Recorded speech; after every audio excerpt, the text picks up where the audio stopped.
Hello everyone. In the previous lecture, I have discussed about the angle. How can we name an angle?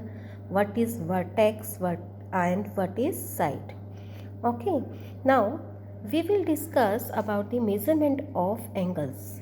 That how can we measure an angle? An angle can be made by using a protractor. Okay. Now what is a protractor? A protractor is a geometrical instrument used to measure angle. Angle को measure करने के लिए जिस instrument का use होता है उसे क्या कहते हैं? प्रोटेक्टर।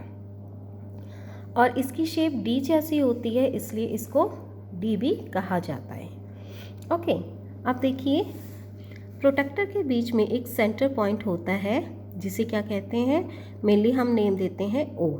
ठीक है, डिफरेंट ये हमारे पास एंगल्स हैं, 0 से लेके 180 डिग्री तक एंगल्स।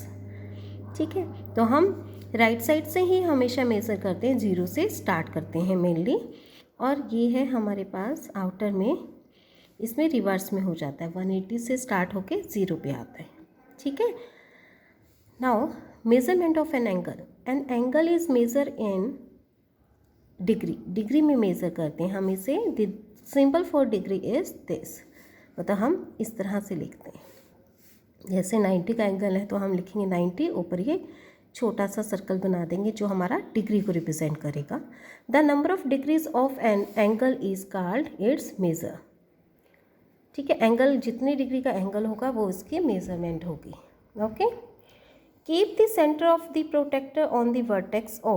हमेशा जो भी आप पॉइंट बनाओगे एंगल का वो ओ पे रखोगे जो आपके प्रोटेक्टर का होगा। ठीक है, angle so that the arm of OB of the angle coincide with the baseline and the arm OA goes along the angle measure 30 degree. मतलब क्या किया आपने, एक एंगल बनाया हुआ है। ठीक है, जो इसका ये मिडल पॉइंट है, वर्टेक्स है ओ, वो हमने डी के पॉइंट पे रखा। ठीक है, अब हमने क्या किया, जो डी में यहाँ पे हमारी एक लाइन होती है, ठीक है, बेस लाइन, ये वाली जो बेस लाइन थी, इसको हमने हमारे इस बेस पे, जो एंगल का बेस था उसके ऊपर बिल्कुल सेट कर दिया। अब ये एंगल मेज़र करेंगे। ठीक है, अब देखिए 0 डिग्री, 10 डिग्री, 20 डिग्री और ये 30 डिग्री के रेड लाइन पे।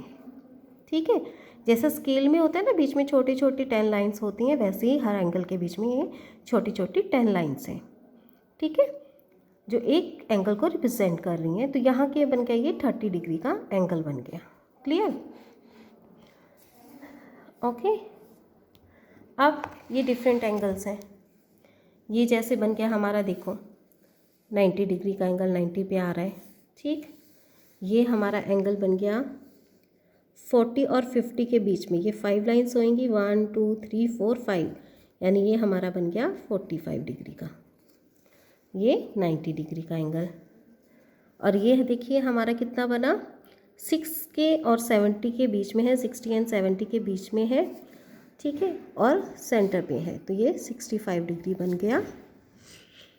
ये देखिए पूरा 120 पे है, तो ये एंगल बन गया 120 डिग्री का।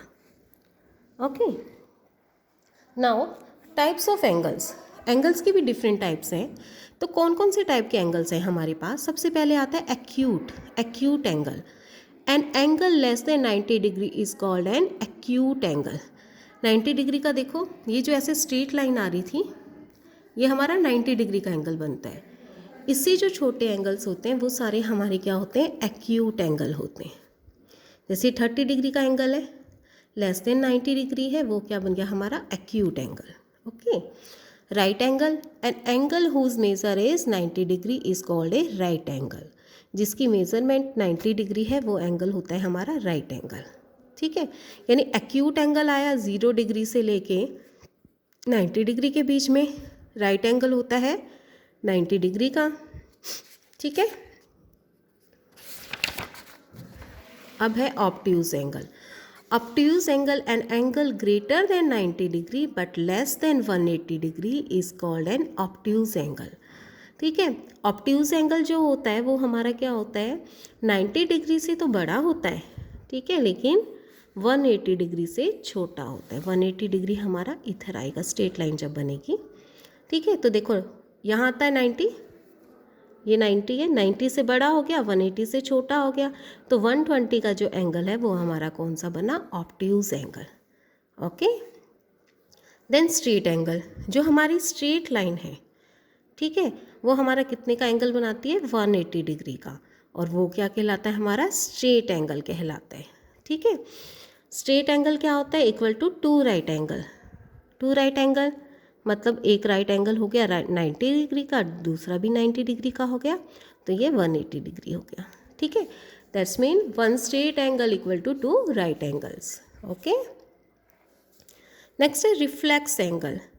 An angle greater than 180 degree but less than 360 degree is called reflex angle। मतलब जो एंगल 180 डिग्री से बड़ा होगा लेकिन 360 डिग्री से छोटा होगा, वो हमारा होता है रिफ्लेक्स एंगल। ठीक है, greater than 180 degree but less than 360 degree, वो होता है हमारा reflex angle. Now complete angle, complete नाम से ही पता चल रहा है, जो कंप्लीट होगा, पूरा होगा, मतलब दोनों ही जो साइड्स एक दूसरे के ऊपर आ रही होंगी, वो होता है कंप्लीट एंगल। और वो एंगल कितने का बनाता है, ऐसे आप उसको रिप्रेजेंट करोगे, और वो एंगल होता है 360 डिग्री का। ठीक है, तो मेन एंगल कौन कौन से हुए हैं हमारे पास, एक्यूट एंगल, ठीक है, जो कि 0 से लेके 90 डिग्री के बीच में आता है। देन राइट एंगल जो 90 डिग्री का होता है। अगेन हमारे पास नेक्स्ट है ऑब्ट्यूज एंगल, जो 90 डिग्री और 180 डिग्री के बीच में एंगल्स आते हैं, वो ऑब्ट्यूज एंगल होते हैं। Then straight angle, straight line पे जो एंगल बनता है वो हमारा होता है स्ट्रेट एंगल, जिसकी मेजरमेंट होती है 180 डिग्री। ठीक है, और 180 degree equal to 2 right angles, मतलब 1 स्ट्रेट एंगल जो होगा 2 राइट एंगल्स के इक्वल होगा। ओके, नेक्स्ट था रिफ्लेक्स एंगल। रिफ्लेक्स एंगल जो हमारे होते हैं वो 180 डिग्री से ज़्यादा और 360 डिग्री से कम होते हैं।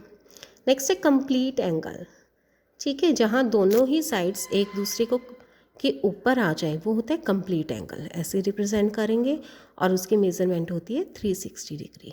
ओके।